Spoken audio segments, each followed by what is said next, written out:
you recording?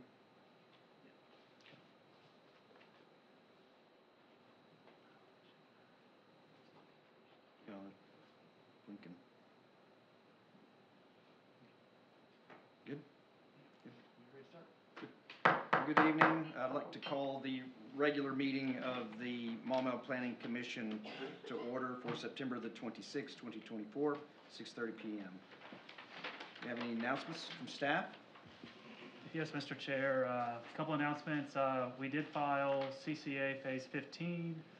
We also filed Lake Liquor Sub Lot 1 this week. The next one, as you see on your agenda, is just general notes. This is more for the applicants that may have an item coming in November, December. With the holidays, the due dates have moved up a week for each one. For the November, it's going to be Thursday, October 31st, Halloween.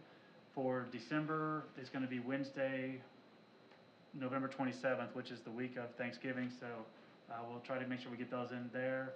And the meetings in November and December will be the first and third Thursdays of those months. So subcommittee and the regularly scheduled meeting. All up a week. And then October, next month, I will be bringing you the 2025 Planning Commission schedule for review and adjustments as needed. So we have them ready for the new year. That's all. Thank you, sir. Moving on to the approval minutes for the August 22, 2024 meeting. Commissioners have those minutes before them. Any discussion or comments, corrections on those minutes? Chair entertain a motion for approval. I move to approve minutes of August 22nd, 2024. Very good. Here a second. Second. Thank you. Here in the first and second, we'll now act on the approval of the August 22, 2024 minutes. All those in favor say yes. Yes. All opposed, no. Motion carried and passes. We do not have any public comments on non-agenda items this evening, so we will move forward with opening of the public hearing. We do not have any old business scheduled this evening, and we will start with our new business. So we'll need, for these first two items, we will need to open the Board of Zoning Adjustment to hear them. The first item is a BOA-24-2, which is 116 Natural Trail Board of Zoning Adjustment item that we have this evening. So with that, staff member, I don't know who's Scott. I don't know who's Scott. Jason. Scott, go ahead, Scott. All right, so this request is a request for a variance to the setback.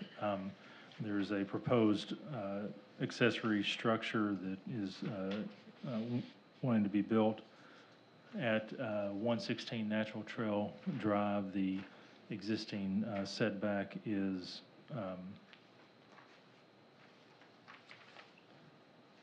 7 feet. So they're requesting a 2-foot variance to reduce that to 5 foot from the side yard in order to provide access for their improvements to their yard. There is something that came in after the packet went out. It was placed in front of you. It's their landscape design with the stamp from the Country Club of Arkansas construction plan approval. And they've approved it for the setback variance. So just wanted to pass that along to you. To my knowledge, Jason, unless he said that we haven't received any comments on this one, have we? No public comments on it. So staff's recommendation is approval of the variance. And this is 116 Natural Trail. Is that the applicant was at the subcommittee? Is a young lady? Is she here tonight? Does it represent the applicant? Can you come forward, please?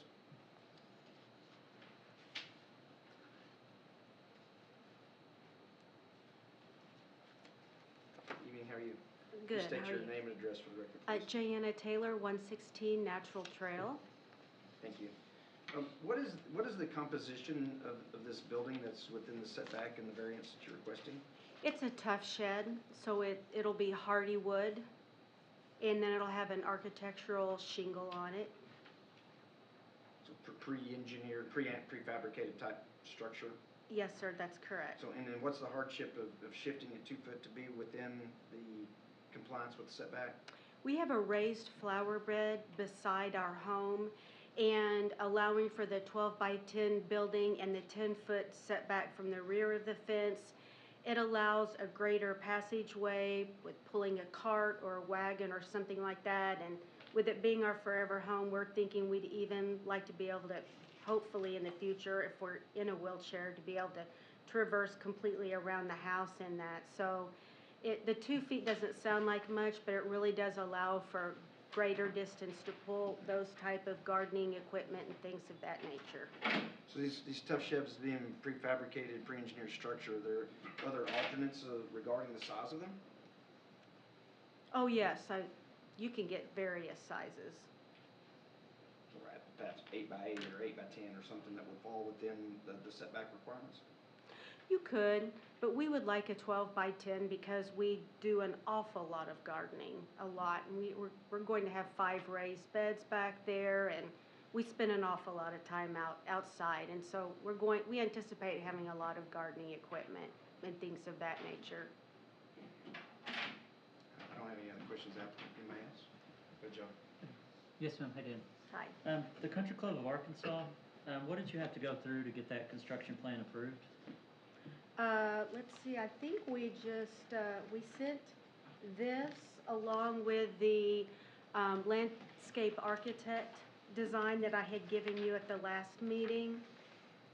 And I think that's it. But yes, that and then the previous picture you just had up. We sent that and we sent an email and then we followed it up with a phone call to Deborah, I believe her name is, yeah. And we never heard back from them. I just saw that it had been submitted, so I didn't hear anything from them. Okay. So I'm happy to hear that they approved it. Yes, Mhm. 6 days ago. Oh, good, great. Thank you, I don't have anything else. Ms. Taylor, excuse me, Ms. Taylor, thank you for being here. Thank you. A question then, the neighbor on to the right of your home, you have If an I'm empty lot, facing- face your home. Okay, face my home, to You the have an right. empty lot with construction, is it on the left side? If I'm facing my home, it's actually on the left. It's on the left, and so the neighbor on the right, have you talked with them about this? No, we've made mention in the past that we wanted to make improvements to our yard, but no, we don't really speak with them that often or anything of that nature, so. Just curious if they were supportive of it. It's always helpful to know. I have no idea. Thank you. Thank you. I will state, I'm thankful for the applicant that a lot of times we get a lot of these that are code enforcement infractions because they haven't gone through the process to get approval for setbacks, and she has gone through the right channels in order to try to seek approval, as well as the designs that she's trying to do. I think accessibility is what I heard, because the limited size of the yard for future accessibility around the area. 2 feet, of course, staff is not concerned with that. Just to kind of clarify also, there was as you know, there is a big sign in the yard, you know, it's 36 by 36 and it's been there for 10 days. We have not received any calls to my knowledge on this property, where the next property we received calls the same day. So the signs are out there, but we just have not received anything by email or phone calls on this property. Thank you. Thank you. Seeing if there's no further questions of staff, Chair would entertain a motion. The motion needs to be in the affirmative, if you would please, for the variance. Mr. Commissioner, I move to approve BOA 24-2 16 Natural Trail Board of Zoning Adjustment, and pending commissioner comments. Is that necessary? Yeah, if there's any further comments, of course, we'd entertain them. Seeing that, now we'll act on the variance to reduce the side setback for the, excuse me? Is there a second? Yeah, thank you. Thank you, Alice. Thank you, Jason. So we're hearing a first and a second. We will now act on the request for the BOA 24-2-116 Natural Trail Board of Zoning Adjustments, all for the variance to reduce the side setback accessory building from the 7 foot required to the requested 5 foot, indicate by saying yes. Yes. Yes. Yes. All those opposed say no. I'm a no. Motion passes. 3-4-3. Now will the The next item that we'll hear for new business on BOA 24-3 is 27 Cattail Cove variance request, which has got to do with a rear setback in this case, in the waterside addition.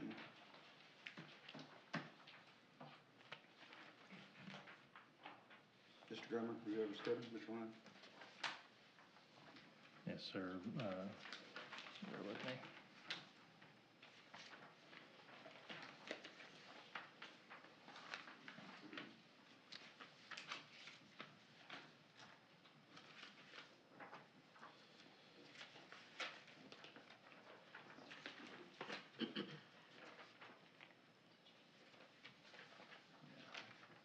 Jason, can you update us on this one?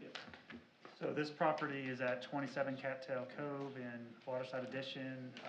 The applicant is seeking a 10-foot reduction in the setback, or, no, actually 5-foot, excuse me, from a 15-foot R1 rear setback to 10 feet to add on to a patio.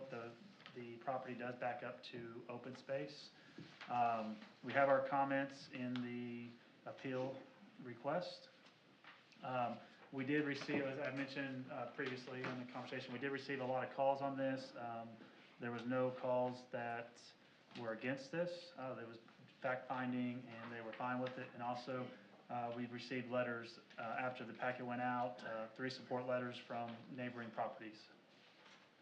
With that said, welcome to answer any questions you may have. The support letters that were provided, we just have a reference to the address. Do you know, I see now that in their signature line they included that. Can you bring that up and show us where these folks live?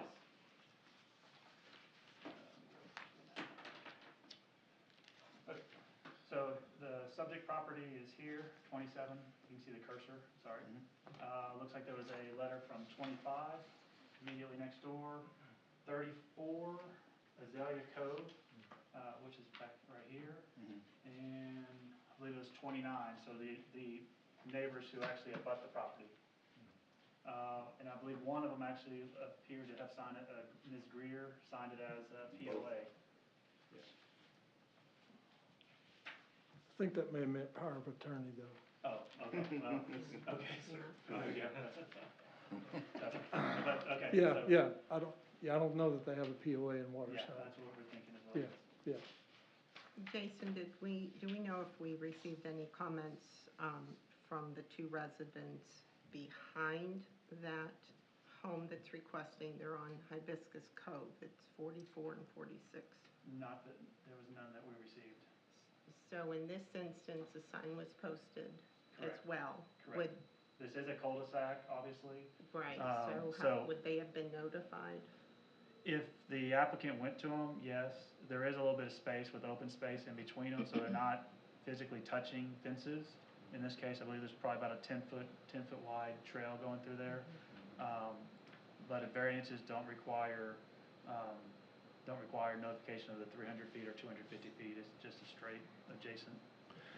I would also add that those other 2 houses that you spoke of, the rear side of those do not face the back end of this house. The one that they received a letter from looks like it looks directly onto it, so it's going to be the one that's most impacted by it. Does this variance only cover the one side there on the rear? It's kind of a triangle. It's rear, that's the way the It'd be variance the is read. rear right one, or just the entire rear? Well, it's the entire space until you get to the sides is all Okay. considered rear setback.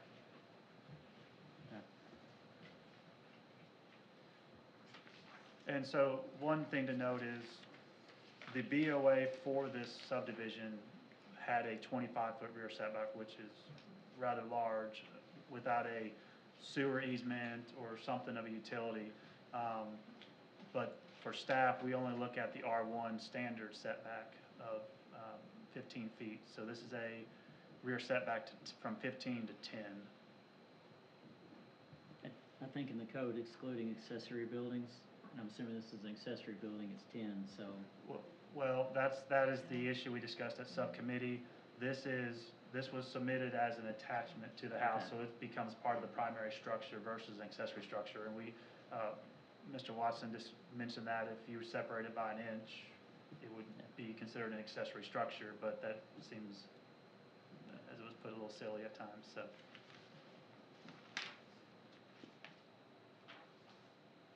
Anything to add, Mike?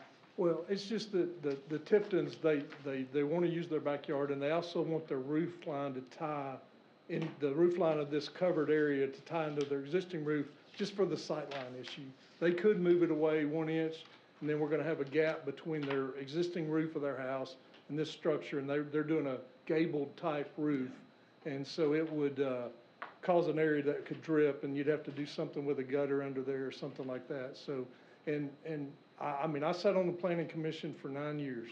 I wasn't in favor of a lot of variances, but with the open space property behind this lot, I felt like, and with it being an accessory building, it could be within 10 foot of the lot line, I felt this was a fair consideration. Understood. And I'm Mike Watson, 4 Blue Spring Cove, by the way. Sorry for so asking. That's all right. And then just one more note, we discussed that subcommittee, the site plan wasn't updated, but we initially had a section 70 variance in there as well, but we've been, by the applicant and applicant representative, it will not be intruding into that 10-foot utility easement. It's gonna, they're gonna redraw it, and if it's approved tonight, they'll redraw the site plan and bring it back to permits, only going to the 10-foot easement line and not past it. That's correct. Everybody's questions addressed? Good. So, with that, I'll hear a motion in the affirmative for variance always for the BOA 24-327 Cactus Cove variance request from primary structure 5 foot into a 15-foot roof setback. So moved. Your second. Second. All those in favor of the variance for 27 Cactus Cove variance request for 5 foot into the 15-foot roof setback indicate by saying yes. Yes. Yes. All those opposed say no. Seeing none, motion carries. Thank you very much. You bet. Thank you. So we will, seeing no other zoning adjustment business, we will close the Board of Zoning Adjustment. We will hear now item number 3, which is a CU's 24-4, STP 24-4, Entergy Substation Conditional Use and Site Plan. This is a location for 204 Paul's Lane. We have 2 items to hear under item 3, a proposed conditional use permit and then a proposed site plan. First on the docket is the proposed conditional use permit. Thank you, Chair. Commissioners, this is a conditional use permit for a utility substation. Entergy owns the property and they are the applicant for this. Basically, our code requires any utility substation of this nature or any other type of utility that's this intensive is required as a conditional use in every zone. So even though this is zoned I-1, our I-1 is a relatively light industrial, so this usage is more of a heavy industrial and does require conditional use permits. So for the first one, this is the conditional use permit. With that, we had no comments on this. In your packet, you will see the conditional use request. We had a couple staff conditions we were seeking. One is that 4 Paws Lane is before a C of O is issued. Fire and Public Works will need to sign off on the road condition. As it is right now, it is not in very good shape. But that'll be one of the conditions we are requesting. With that, you can go through the conditional use staff analysis. If you have any question, we'll be happy to answer. So when we were at subcommittee, you had also brought up the filed, what do they call it, the corrected replat of tract 1 to lots 1A and 1B. Of course, this is on lot 1A. But we saw that there was a note that says no development of tract 1A can be allowed until construction of 4 Paws Drive to city standards is completed. Is 4 Paws Drive at city spec? I would say that it is not at city spec, and what we would be requesting based on the feedback that we've had from Public Works as well as from the fire department, There, because it's a private drive and the fact that the utility is going in, it's not going to need to be built all the way up to the city specifications, but on the staff comments, the specific comment was, that, the completion of that road be approved by staff. So ultimately, fire department and public works will have to sign off on it upon, completion of the work. So what do we do about that plat note?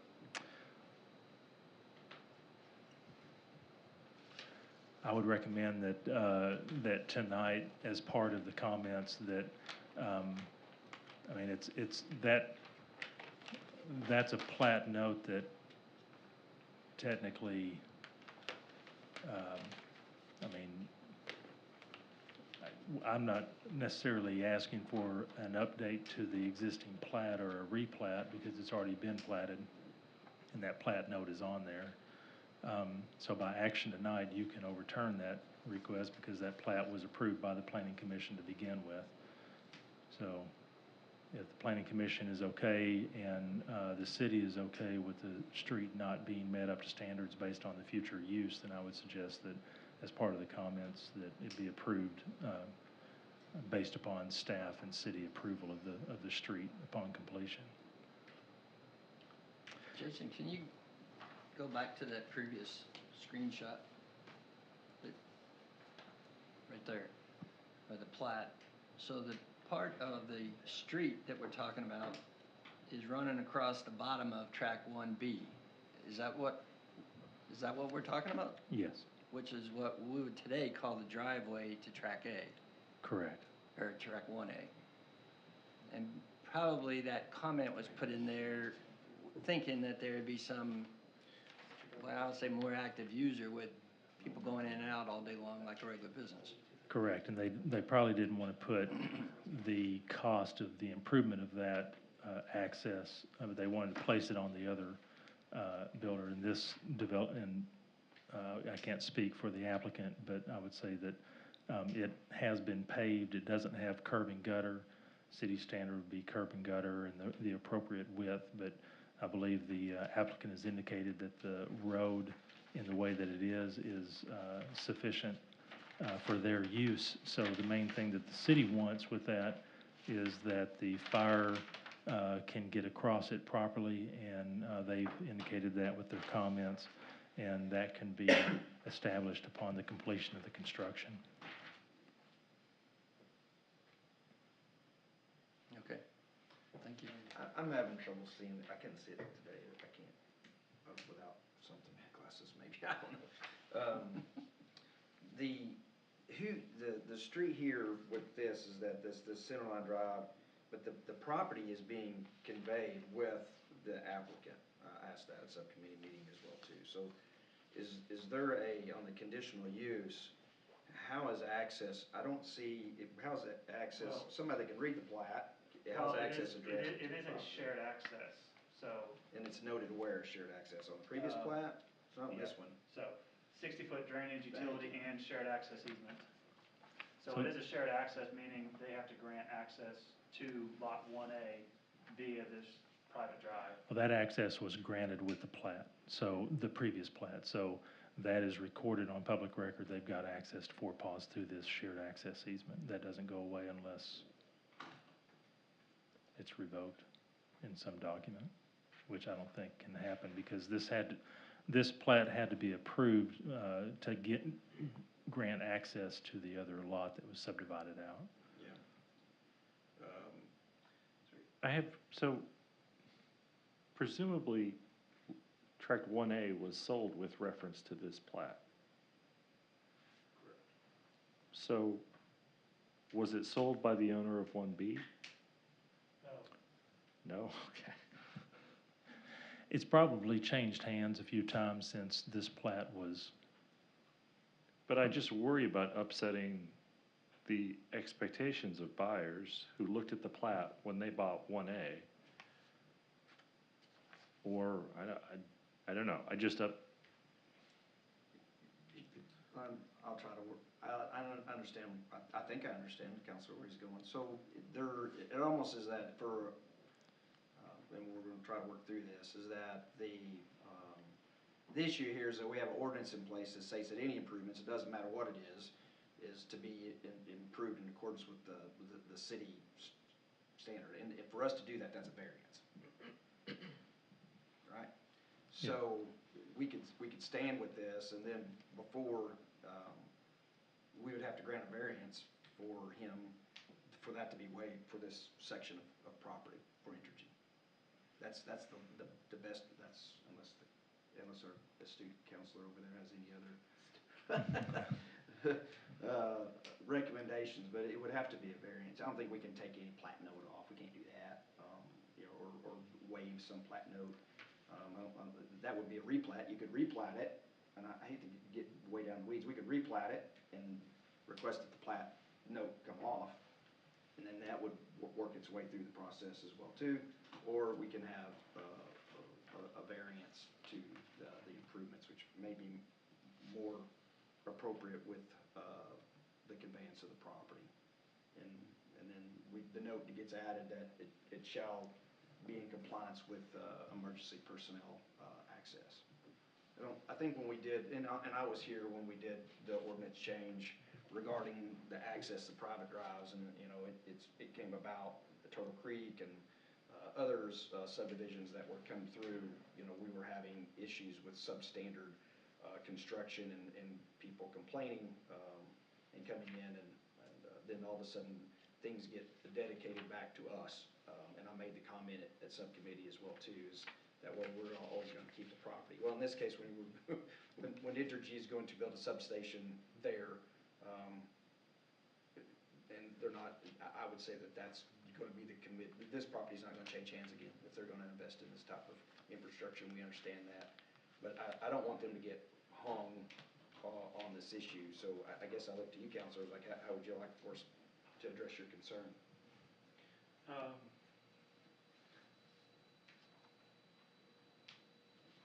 mean, a variance is not on the table tonight. They would have to come back and ask for it. Would a variance be quicker than a replat? Either one on road Well, course. So we're talking about a variance from section 70, if I'm not mistaken. I don't know which Right. section it's in. So it'd be section 70, and with section 70, the planning commission has, they can hear that variance. There's no sign posting requirement, no certified letter requirement, no legal advertisement requirement. Section 70 through the subdivision ordinance can be requested and approved from the planning commission. So if you'd want to hear that at another time, you can do that. I don't see where it couldn't be added into the agenda if you wanted to add it tonight on section Could we 70. suspend the rules and just add it? What can the applicant come forward, please? What is your schedule? Would you state your name and your address, please? Yep, Graham Paxton, I'm a project manager with Entergy. And you use your business address as an address of record? It'd be 5115 Tybalt Road, Little Rock, Arkansas. Some people call that Tebow. There's Yeah, always an well, argument about that. I call it Tybalt, and everybody Depends where corrected me. you're So. What is your construction schedule? Construction schedule is somewhat tight. Our in-service date, or what we call the ISD, is 12/31 of '25. We have a transformer that is scheduled to deliver on April 9th of '25. So theoretically, we would need some type of, we would need the site work complete and a foundation to set it on. Otherwise, we would be paying some type of storage fee, which is not ideal. So you could come back in December and clean this up. I think you want this. I know you may not think that you do, but I think that you would be advised that you would want us to put a variance on this so you don't get hung by someone that, you know, say you want to move 3-lane to 4-lane or whatever the case in the future, that you're vacated from that responsibility with the conveyance of the property. Correct. And I rode over there the other day, and I think during the subcommittee meeting, somebody mentioned that they went over there and there was a pretty good sized pothole. There is some damage to that road on the, I guess the opposite side of the road as you're coming in. So that would I'm not opposed to, I don't know that can speak for Entergy in the sense that we would redo that road. But I think it would be in our best interest to do some type of repairs. I guess, Do you have any opposition in meeting city requirements for which will be curb and gutter? I Or guess rather that, not? from a financial standpoint, I really can't speak to that at the moment. I mean, yeah, that would be the opposition. I guess my question would be, is there any obligation from track 1B to share that cost and that responsibility? Or is that, There's not, I don't think so, because they're not replatting of the half-street, like half-street improvements or anything that would qualify here. No, no, I mean, that would be a shared responsibility between both property owners if they wanted to share in that cost. I don't know the answer to that. understood? I mean, there's ultimately gonna have to be shared responsibility on the ongoing maintenance of that road. And that's something you would have to come into agreement with the property owner adjacent to you. And the other point on that plat note, at the time when that plat was done, I'm not even sure whether if there was any road there or if it was a gravel road and they were expecting an improvement of some sort. The other little hang up here is that I don't know what is gonna happen to track 1B. Whoever owns that comes in, demos that, they split it into 6 lots or whatever the case is. He has to provide access in some means. So then they're dealing with the road, it's not city standards. Is that a problem? I don't know. I don't mind granting it to you, from the variance perspective, but if we don't, then I think Counselor brought up a good point. You could be obligated to do so. Understood. It's a little messy making changes to, maybe we should address this a little bit other. That's why I was asking, is that, we can come back, get this cleaned up with variance and resubmit it and move on it at our next meeting. The conditional use stays here, it goes forward. It goes forward to the So- city council. So you got council, you got 3 readings, unless they're gonna be kind to you. One, just one. So it's a resolution? Yeah, so if that could run and the variance could come right behind it. Because what I'm saying is that it stays here, Grant. So you're gonna be moving along in your process for approval to continue, and then the variance is gonna come behind it, and then we'll approve it. It doesn't go to council, so you would get them both at the same time.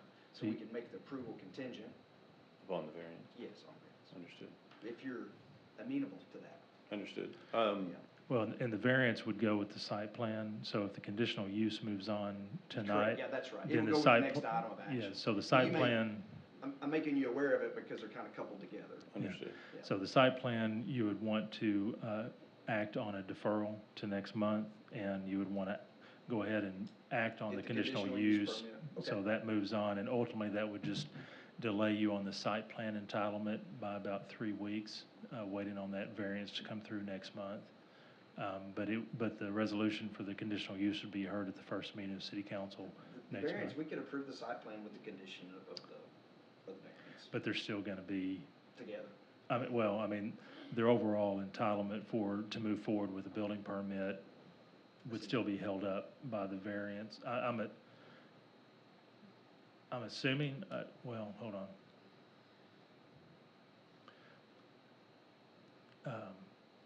Actually, if you approve the site plan tonight and you bring the variance back next month, they could effectively start their building permit process. And then the action next month would just determine whether if they have to build the road to city standards or okay, so yeah, we could move I the would site plan like to figure forward. if we can move forward with the Yep. conditional use permit, site plan, and then if the condition Yes. is on the variance, and then that cleans that up for you, and Yeah. you won't be bound to that requirement, in the future. Understood. The variance goes with the property though, right? So, but I don't see them selling this. You're gonna build a substation. I mean, I know that you vacated substations, but you're about to make a healthy investment. This thing's here for 20, 30 years. So- Yeah, it's around 14 million, all said and done, with the distribution work. Actually, okay. Rather than a variance, you may want to just place a condition on the conditional use because the conditional use stays with the use of the property as a utility substation. if the property is sold and the utility substation doesn't go in, then it would revert back to the original plat that says you have to improve that I'm road. looking to you guys for that advice. So wherever you think it's most appropriate so they don't get hung with it. I'd say it sounds more like a variance than a condition. Okay. So he says it's with the site plan? Okay. I don't know, splitting the hair there a little bit maybe. Okay. So with that But if there's said, no notification requirements, I mean, as long as we can read the factors for the commissioners to consider, you can consider it tonight if you want. If you have enough information to decide it, yeah. so I think even with the variance, I think the staff condition of approval, the condition of the road contingent on approval of fire and public works, though, is important, whether it's city standards or not. Correct. Talking with Chief Eaton, obviously that big old rut right there, is a major issue, obviously, for any fire apparatus getting into that area, so. I know we have had a hard time getting a hold of the property owner as well. That property changed hands back in June. And I know, Mr. Paxton has tried, as well, especially for drainage issues with no luck. Chief Eaton and, Fire Marshal Bullard, they've also tried, and we've had no luck getting a hold of the new property owner, so we're still working on that. But I think the condition of, the road condition must be approved by fire and public works is a good condition to keep, variance or not. You requested that on this. Correct, So on the staff- condition, yes. So it's gonna carry. Yes. Yeah, it's there. So if I understand correctly, just to make clarification, the variance would dissolve the responsibility of Entergy to bring that Four Falls Lane to city code, correct? Yes, but it doesn't absolve the responsibility of meeting the requirements of our emergency access into what that is, which is, I don't know if that was discussed or Mr. Eaton's looked at that. So Understood. you probably consult with the city engineer. Basically, you don't want to put curb and gutters on. Correct. So, but it would allow us, I just want to make clear, if we intend to to improve it, we have that option. And it may also be a condition from the city. Oh, it is on there, if you haven't read that. Got it. That's gonna go with the condition that the emergency folks here will have a right to pretty much guide you through that, through the assistance of the city engineer, of course. Understood. Got it. It's really, when you think about it, is we're not gonna make you put curb and gutter on it. Right. You're gonna It's have- limiting the requirements. That's right. Got it. So I'll explain, the purpose of the condition also is, you're not gonna fix it at the start, because you're gonna have a lot of heavy traffic coming in there, heavy trucks coming in during construction. I think the intent is to, prior to a final COO being issued, all the big trucks are out, and all you're gonna have after that is light traffic coming in as needed for maintenance. Correct. At that point would be Surface it. fixing the road, because I mean, the big trucks are gonna tear it up, getting Yep. all that heavy equipment in there for the substation. So I think the intent is to not fix it on the front end, but make sure it's appropriate to fire department standard, which is 20 thousandths per square inch? Ooh, that's a lot. I don't know, square foot maybe, but Well, that's a yeah, lot. square foot, so basically enough to hold a fire truck and whatnot. They can put everything down and go from there, so. Understood. I appreciate the help and guidance here. Okay, so we're gonna let depending on for the comments, we'll hear on the conditional use permit, it'll pass with comment. That's where the emergency requirement is for the road. That's where they will stay, and it'll stay with the property forever. Understood. And then we'll hear the site plan, and then it's gonna be, we'll get to that. Let's clear the conditional use permit. Yep. I just wanna make sure you're aware. You kinda work for a big outfit, and they have a lot of lawyers, so just make sure you know what's going on. And a reminder to commission, this is a recommendation to city council. Okay, thank you. Whew, all right, I think we're through it. Any other comments, questions? Okay, we'll move forward with the hearing and act on the Entergy substation. This is use 24-4 for conditional use and site plan on the first sub-item, which is the proposed conditional use permit. Do I hear a motion? I'll go for it. Thank you, John. I move to recommend to city council conditional use of 24-4 Entergy substation conditional use pending a contingent on further staff, commissioner, and city engineer comments. Thank you. Do I hear a second? Second. Thank you. Any further discussion? Seeing none, we will now act on the energy substation conditional use and site plan. All those for the proposed conditional uses as a recommendation to city council say yes. Yes. All opposed? Seeing none, that passes. We will now hear the proposed site plan. You know what? I just noticed that although it may not require notification, it does say that no variance shall be granted except upon a written petition. So after our letter. So, Yeah, it'll come in October. We wouldn't be able to amend the agenda to hear it tonight, is what he's saying, which I don't think that's, just outlying things, because you wanna do this at the end. Correct. Anyway. Right. You could bring it at any point in time between now and 2-3 months if you want to. sir, do you have we'll be on for the next city council meeting, which is the first Monday in October. Do you have the date and time on that? We'll make sure that Scott or I will email it to you. And we'll send you the resolution so you know what it says. Now we will hear the proposed site plan. Okay, up on the screen is the site plan. Being that this is I-1, there's obviously, and there's no building structures, there's no commercial building design. Also being I-1 and being the use of the property, there's no landscaping. So it's substation in, little semicircle drive going in, stormwater pond on the north, and then drainage coming down and draining down to the south and to the west towards the railroad tracks. You come back up, Graham. Please. And then I have the staff report up for commissioners to look at. Oh, I thought you were through. Sorry. You have anything on staff report? I thought you paused. I'm sorry. You're good. No, you're good. Graham, we talked at subcommittee, and we cannot approve site improvements proposed on a site plan outside the property line. We're not allowed to do that.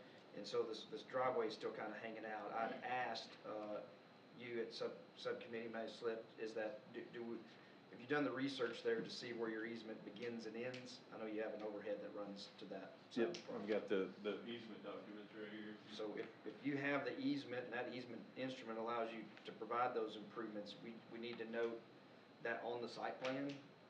So the easement width and the instrument number that provides you, that way the site plan can move forward. So one of my comments tonight will be is that it to be added and some instrument provided that you can do this on site, and it'll carry with the site plan approval. Okay, Are you so it'd okay be, with that? yep, it'd be just a note referencing That's the correct. easement. Well, it needs to be, you need to, whoever your engineer or surveyor is that's doing your plat, they need to indicate that, they'll know what to do. Right. It needs to be indicated correctly on the plat, and it's not a plat, it's a site plan. It needs to be indicated clearly on the site plan, that easement, I don't know if it's 800 or whatever it is there for you, the instrument, and which would allow you to do those site improvements as you've shown. Understood. Otherwise, we can't permit that activity outside your property line. Yes, it is 80 foot. Okay. And we'll get it on the drawing. It's just gonna be a condition, it'll be a comment. It'll be my comment anyway. Got it. And pending any other of my colleagues here, if they have any other questions or comments that need to be addressed. I'm sorry, Commissioner, if I can jump in on this one too. Right now, what you're seeing is also the drainage. I know Mr. Paxton, we've talked about it. Ideally, it'd be easier for them to come down to this drainage that's already on the adjacent property. We're hoping more conversations can be had, and this will also go through the city engineer. So right now, the approval would be for how it's shown on here, with modification potentially in the future on the drainage if city You're engineer. talking about that south boundary line and the riprap shown over the line? No, it's right, I'm over here on 1B. You have a little bit. Piece right here. Yeah. And you have that area, and we'll just carry the same thing. There has to be some, we can't allow you to make improvements on property you don't own. It's kind of Correct. simple, right? So you can't infringe upon someone else's property. So you have a little bit shown over on the south side of the line as well, and Jason was making mention a little bit there on the east side as well too. So those areas, some instrument letter would need to be provided to us to demonstrate that you have permission to do what you're proposing to do there. Understood. Before the site plan can be approved. Right. Okay. Now, does that happen at the next meeting, or? It will carry as a comment, and then when you come in for your building permit, that'll be addressed at that point in time. So basically tonight, I assume a comment will be made on the motion that's contingent on meeting, this is essentially a preliminary approval of the site plan and contingent on meeting city engineer, staff, and commissioner comments. So this would be an additional comment of making sure the instrument numbers are placed as appropriate for any property that's essentially the construction limits. If they go onto an adjacent property, you just have an instrument number, so you have an easement or authority to go across. And staff will confer that those are met with you. You won't have to come back for any future approvals. Okay, thank you. Yeah, I mean, just to make a comment, I think we're all aware of it. If we could dump the water into that existing, which obviously that would be contingent upon that business owner, I think that would just help all adjacent surrounding businesses in general. I don't think it's a lot of water, but in the event that something did downpour or what have you. Well, staff does have the ability to make minor modifications. Sometimes they come back, sometimes they don't. So if they feel that if you work something out there with the adjacent owner to utilize that detention, your engineers work, whatever that modification is, they do have the authority to make that change at staff level without Okay. coming back to commission. Thank you. That's not my decision. That's Mr. Grover's. Got it. Okay. Any other comments? Okay. Chair will entertain a motion to hear the item for the proposed site plan.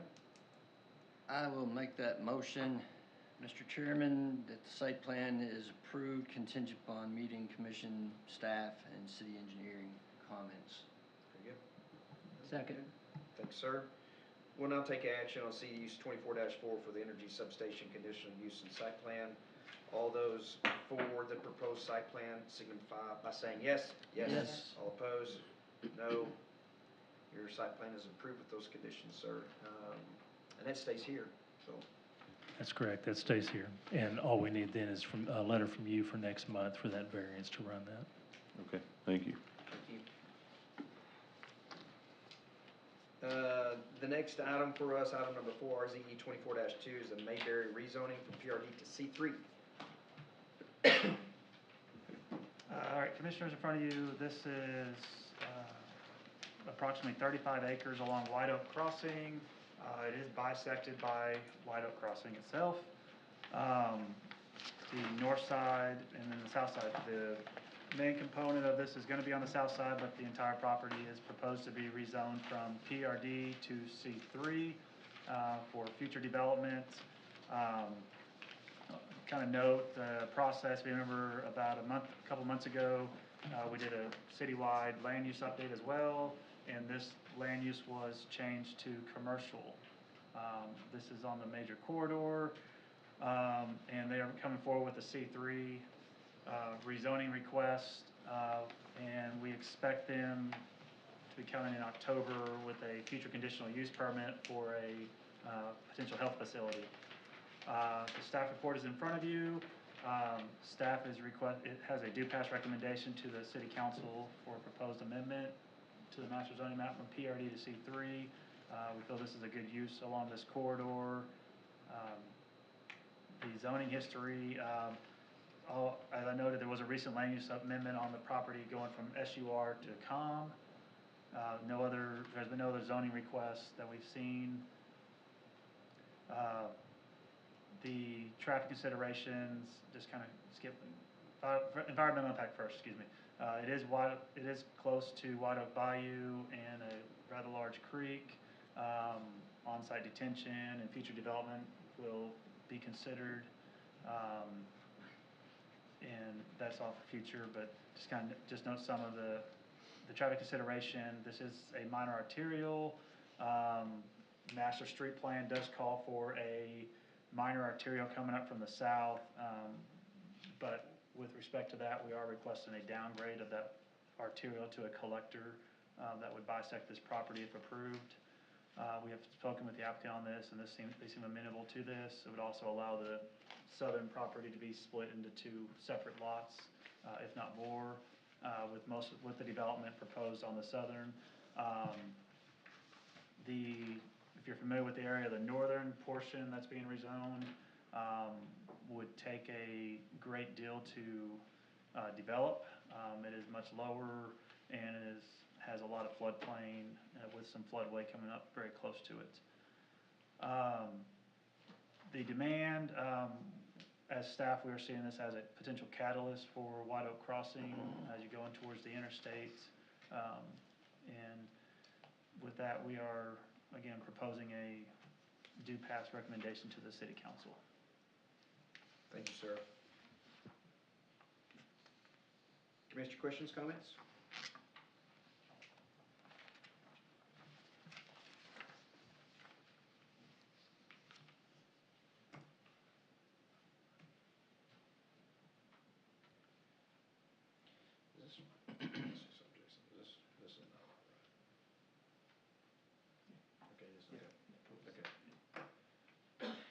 Questions, comments? My comment, Mr. Chairman, is that in the year and a half I've been here, this is probably the most exciting. Oh, you're happy about the development? I think this is the most exciting one I've seen yet come across this commission since I've been here. I mean, I'm not faulting any of the others. I'm just saying this is exciting. Good. I mean, man, the city should look forward to this. Yes, I agree. I agree. Sometimes we get a little bit, So yeah, we may seem negative a lot of times, but. just because we don't comment doesn't mean that we're, you see our excitement, our jovial spirit. Very good. Well, I'll hear a motion to move this item forward. I'll be happy to make that motion, that we pass forward RZE 24-2, Mayberry rezoning from PRD to C3. Very good. Here a second. Second.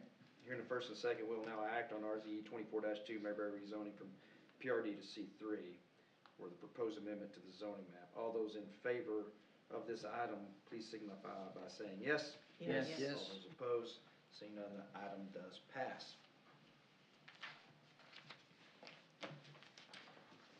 Next item is number 5, the LU's 24-3 for Audubon Tract 3 and land use amendment SUR to institution. Thank you, Chair. Commissioners, this is the first part of a multi-meeting process for this property located on Audubon Drive, directly behind Carnahan Village, across from Audubon Point.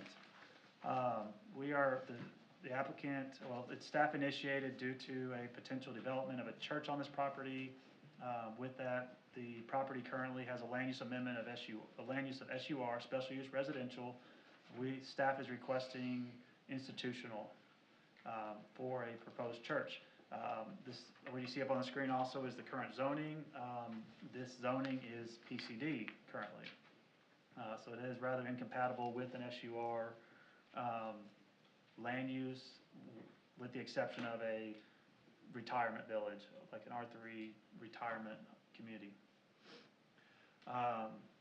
Minton Engineering, Josh Minton is here. He's the engineer for this project. Kind of want to note, at 5 o'clock today, for an hour, Mr. Minton met with community members. The consensus on the land use amendment itself has been very positive. We have not received any negative feedback on the proposed church itself. Concerns are more geared towards drainage, which can be addressed as this project moves forward with a preliminary development plan that is expected to be submitted in October. As you remember, last year we did a code amendment for our PUDs, our PRDs and PCDs, that required a community hearing. Mr. Minton and his group, the Maumelle Church, or Church of Maumelle? Church of Maumelle. They came in, we had probably 15 to 20 visitors in there, very good discussion. And with that said, we have our staff report. Staff recommends a do pass to the City Council.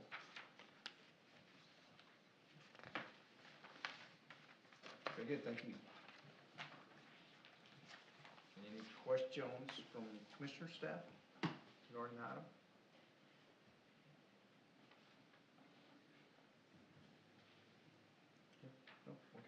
what you was about to speak, John, so. Sorry. Good. Very good. So, I assume you guys were in attendance. Any concerns or anything brought forth in the, public meeting that, of note to So- convey? Oh, I'm sorry. Go ahead, John. Is that for you? Have you attended? Oh, sure. Yeah, that's what I'm saying. Okay, sorry. Yes. What we heard, there is support for the change, to have that land for the church. The concerns existing of those residents in Carnahan are the impact on drainage. And, the engineer said, again, being a good neighbor, they will work with them. They will work with, you know, the development, the plan to alleviate that, or at least again, work with it so it does not impact their residents and flooding and all of that. So, I think everyone was positive on it. That was my takeaway Very good. or observation, sir. Very good, very good. Very good. See no other questions or comments. I hear a motion to act on the item. I'd like to make a motion to do pass recommendation for the land located at 103 Audubon to City Council for the proposed amendment to the master land use plan from commercial to institutional. SUR. SUR, sorry, Okay. according to section 54-79. Very good. I hear a second. Second. Hearing a first, Second. any other commissioners, any other comments? Okay. So, hearing a first and a second, we'll now act on item 5, which is the LUS for 24-3, Audubon Track 3 for land use amendment, SUR to institution. All those in favor of the proposed amendment to the master land use plan, signify by saying yes. Yes. All those opposed, no. Item carries. Next item, number 6, this evening, is the master street plan amendment, revised. Get my maps all going. All right, thank you, Chair. Commissioners, if you remember, I believe in July, you approved some master street plan amendments. Since that time, we were made aware of some other additional changes that were being sought from the planning office and also from the mayor's office. If you'll see, I can kind of go over all 13 if you'd like, or if you'd like me to just go over the newer ones, I can do that. Proposed changes, please, Okay, staff. proposed changes, okay. So, the proposed changes, the first one is in North Maumelle, the existing residential streets of Eric Place and Colson Drive, which come off of Highway 365. We're proposing to make those collectors, as well as adding proposed roundabout at Highway 365 intersection. Again, North Maumelle, existing residential Frontier Drive and Tanning Road. We're proposed collectors, upgrading them from residential to collectors. Number 10, we're asking to realign and downgrade the proposed minor arterial to a proposed collector connecting with White Oak Crossing across the Mayberry property for better alignment and safety. This does go along, as I discussed in the previous rezoning request. The downgrade is also consistent with what North Little Rock has proposed for their master street plan on that section. And we feel that would be a better fit. The applicant in there was okay with that, going, instead of having an 80 to 90 foot right away, 60 foot right away was amenable to them, coming off, and of course it would connect into White Oak Crossing. Number 11, removing the proposed roundabout on White Oak Crossing that was connecting with Sophia Drive. That's the old alignment, completely remove that, which then goes into number 12, adding 2 proposed roundabouts along White Oak Crossing, one with the intersection of Short Marche and one with the intersection of the proposed Newton Creek minor arterial on the east side of I-40. Remember, that was part of the Newton Creek commercial subdivision that was approved by Planning Commission, I believe, a year and a half, 2 years ago, on the opposite side of I-40. With that said, that's the new amendments from the previously approved master street plan amendment. And these did not go to city council, so that's why we're bringing it back as a revision to the planning commission. Thank you. and I did renumber them, for the chair's request, so it flows a little bit better. Thank you, I noticed that. And too much engineering me sometimes, so sorry. Things have to be numbered and they have to go in order. Very good. We hammered this out, this is just a little cleanup work. Appreciate staff's, diligence in getting this taken care of, because it becomes really, it's not an important document until it needs to become an important document. So the attention to detail now is gonna pay later. Any other comments, questions? Okay, to hear a motion to act on the master street plan amendment as revised. I make a motion to recommend a do pass recommendation to city council of Master Street Plan 24-2 revised, pending any commissioner or comments, or Staff? and staff comments. You bet. Here a second. Second? Thank you. Here in the first and second. Any comments? Time way off. So, we'll now act on the master street plan as revised for the proposed amendment. All those in favor of the master street plan amendment revised, signify by saying yes. Yes. Yes. All those opposed, no. The amendment carries.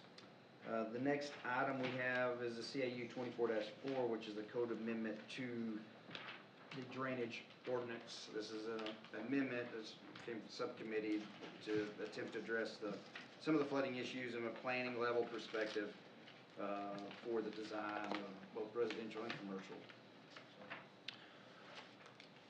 So I'll take this one, I'll go through.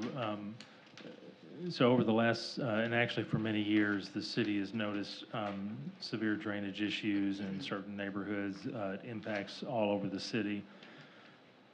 So through those, through the evaluations, back in 1999, there was an ordinance passed that stated, which was the 70-139B1, says that provision shall be made for stormwater emergency overflow in subdivisions having enclosed systems. So that's been in the ordinance. All the change that we're requesting is that this be shown on the final plat where the location of that is, so that we can accommodate building permits and lot grading. I will say that I met with builders and developers this week. We sat down and they had some concerns over kind of the wording, because it didn't really specify where a 100-year storm flow can be anywhere all over that property coming off of just one lot.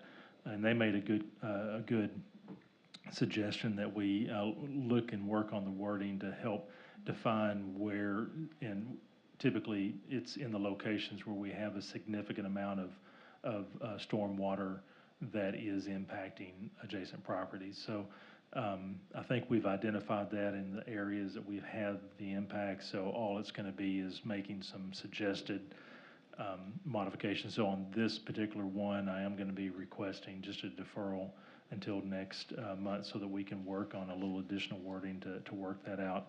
But I do want to go through on the lot drainage amendment to section 70-139E1 through 4. The builders and developers had no concerns over that one. They understand it, and this one is really just firming up the ordinance so that it conforms with what I'm requiring within the building process now, and that is, in the past, developers in the city has considered drainage to be able to flow from one lot to another unimpeded, and there was really never any consideration to side lot flow as well as the compounding effects of that side lot flow. So now we're requiring lots to be graded so that it grades to the street, or it grades to a drainage easement. If it has to grade to another property, the goal is to try to get that water to a drainage facility as quickly as it can, instead of building up down multiple lots, which we have all over the city. So that's what this does, is just basically say that the surface water away from foundation walls and towards a drainage facility or easement, and then the swells and lot drains should be used to direct stormwater towards the facilities and be designed to prevent drainage to adjacent properties when possible. we recognize that it's not 100% able to do that all the time. So that's why we put when possible in there. So staff will work always on the lot drain. So since the two were together on the agenda, I have no problem with just deferring both of them until we get everything done so that we can just bring it back next month, if you're okay with that. You keep breaking reference to 15, the only thing that's on the, is 7139. Well, I'm sorry. Well, so then we need to bring it back, because, I mean, it is 70-139, but you've got two different areas within that section that we're amending. Okay, that's fine. So if I can just, The only comments, I'll go ahead and give a couple, and I guess I've got some, in some committee, and I read through it, but, and I don't know what your builders are saying. So typically in the storm drainage network or system, you know, you are to a 25, a 50, or 100. So the way that the language is written here is that you're asking or you're requiring a subdivision or a multifamily commercial, basically everything in the city, to convey what the internal network would do, which is a 25-year storm, and then another 100 on top of that. So that's, I don't know anybody that does that. But maybe you may have reference where this was picked up from somewhere. I'm not for sure. Now that we have another week, we don't have to get into that. But through this development in the subdivision side, is that we're going to be impacting lots, because the way that it's written, you know, no fences, and you can't have buildings and things like that. So to me, we may be a little bit overstepping a little bit, but you know, then I thought about, well, let's just make it a net 100 and do a 25 to 75 year. Well, there's really no technical guidance document on a 75-year storm. It's either 5, 10, it is 2, 5, 10, 25, usually 50, and then 100. So that brings some challenges too as well. So it'd be interesting to see how this works out, and for somebody to actually just take a subdivision and overlay it and just see how the lot is impacted, or how the property would have been impacted should this be affected. We may be surprised on how much of effect that actually is. And I would be like, if you're gonna develop a property, and if I was gonna buy it, I wouldn't want it on my lot, because it restricts my use, so I'd try to look for a lot somewhere else. So those are just some. well, and they did have concerns about the impacts to selling lots and people buying, but, you know, the one thing in all the studies that I've found is that most flooding is considered to be floodplain issues, so the floodplain is typically shown in the plat. A lot of cities and a lot of the past, they don't look at urban flooding. Oh, I don't disagree with that. Yeah, so so with that, and I think we can soften it up. So you're right, you don't see this a lot in a lot of places, but we had 6 structures that were flooded back in March that typically wouldn't flood.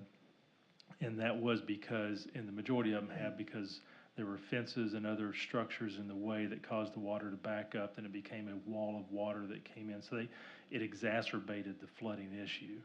So I think what I'm looking at is just trying to identify the locations where that water would not, maybe it's the location at where it starts to collecting 25 acres, and then from that point, follow the easements, and really all you're doing is just, if you've got a 10-foot easement that there's an underground system in, if there's above ground water gonna flow, follow that pathway, just indicate that as hash marks showing that that's no obstructions in these specific easements or something like that.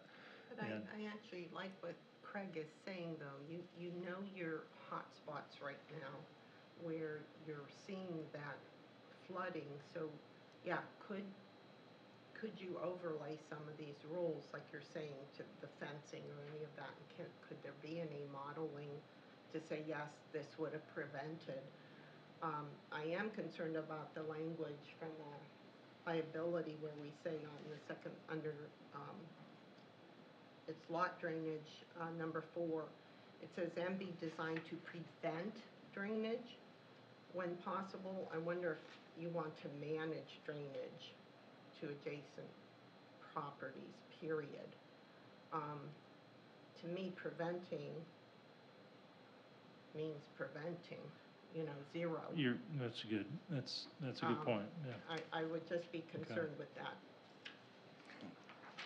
But again, managed drainage to me is more active in the role as you work with these builders. Yeah, I'm glad you're I think we have another round. I was gonna request, well, I was gonna tell you my points tonight, and you can, the commission could decide what they wanna do. But the thing here is that, you know, when you state this as a 1 in 100 year storm, I mean, it's an intensity, duration, frequency. So you can have, and the engineers will know what that is. So the thing about it is that you have a different storm event, you have a 2-year storm event, 4-year, or a 5-year storm event, 10-year storm event. It has a specific intensity, duration, frequency that you're targeting, that the engineer's gonna drop over the property.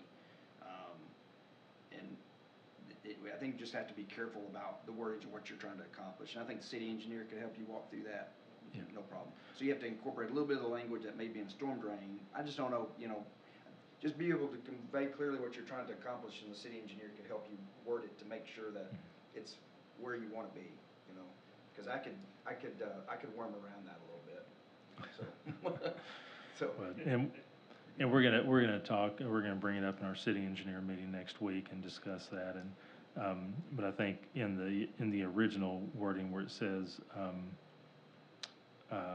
this system, let's see. So, an approved drainage facility not carried by the underground system, so we're really just looking at the areas where the water is not carried underground. So the majority, in some areas, the majority of the pipes will still even carry 100-year flow through it until it reaches the head wall of the location where it backs up. And those are the areas, and I think that can be modeled, as you said, and we can work on the language. What says this system shall have the capacity, I don't think we need to pick at it. Let's Yeah. talk about it one more month, it's fine, we've been here. We'll clean it up, and hopefully at subcommittee, we can have that discussion. My other question then, Scott, when this is finalized and let's say it passes, is it only future construction that has to apply to this, or is there a retrofit, or? Well, there's no retroactive, so anything that's existing, we're not dealing with the lot drainage, or it's just anything that comes through in the future. Go forward, Mhm. okay. Very good, you need a motion to defer, are you pulling it down, or you want to defer? Defer, please, because we've advertised this, and we'd like to continue Next month? to next month, yes, sir. Okay, so, Chair would entertain a motion of deferral of item number 7 for the code amendment to the drainage ordinance. What is the, sorry, what is, State the time, so the next, if you would, It would in be the motion the, for the next regularly scheduled meeting. which, that's October 25th. So if I ask you, who did the first? Yes. I did, but. Yeah, for the next, you okay for the next? I'd like to defer to October 25th. Thank you very much. Here in a second. Here in a first and second, we'll, I'm sorry, it's not 25th, it's 24th.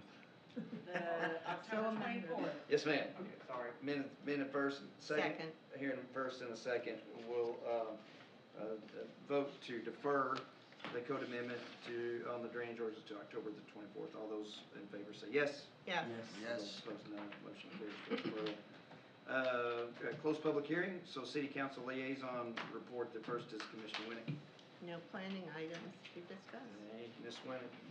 September 16th, Vice Chair Same. Gill. Same, boy, easy peasy. Next month, Commissioner Ramsey on the 7th, and I have it on the 21st. See no other business before us, Chair will entertain a motion to adjourn. Make a motion to adjourn. Here's a second. All those for adjournment say yes. Yes. Yes. We are adjourned.